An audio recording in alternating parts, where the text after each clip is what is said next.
Parents understand the struggle of trying to get their children to behave in certain ways. Sometimes, no matter what they try to do to discipline their kids for their bad actions, it just doesn't stop.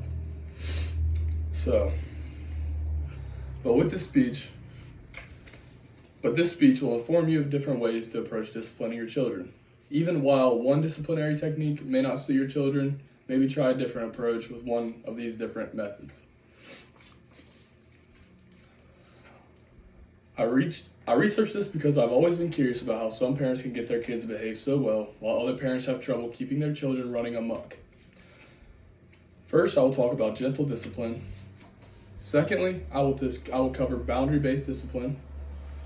And finally, I will tell you about disciplinary methods that aren't divides. Starting with gentle discipline, this method will cover how to fix children's behavior without having to punish them so much. It instead focuses on trying to make the kid understand what they are doing is wrong. This quote from What is Gentle Parenting? Tips for Parents from the Cleveland Clinic really stuck with me. Quote, as your child learns how they're making you feel, they're also seeing how you're responding to them, unquote. And like monkey see, monkey do, children repeat what they see from their parental figures.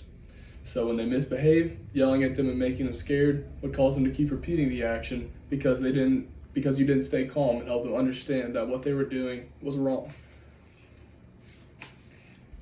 For example, if your kid is refusing to brush their teeth before school, instead of yelling at them and forcing them to do it, explain that if they don't brush their teeth, then they will get cavities and they'll have to go to the dentist and have to get them removed with a drill. Next, we'll cover boundary-based discipline. This method provides natural punishments to the child that make sense with whatever behavior that they committed.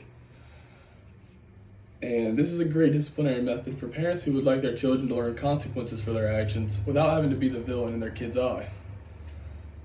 That was paraphrased from Lack. And then a good example of this will be if your child doesn't make it to school on time because they slept in, then you would make them go to bed earlier so that they get more sleep and wake up better in the morning. And finally, I will discuss types of discipline that are not recommended for children.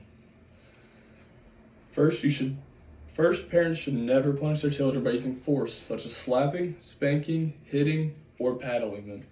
Doing these actions will just result in the child stopping their action because of fear, because they know it's wrong to do, and not because they understand that it's a wrong action or a bad behavior. In addition to that,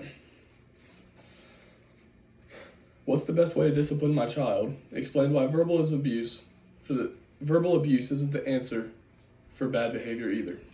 They state in the article, quote, yelling at children and using words to cause emotional pain or shame has also found to be ineffective and harmful.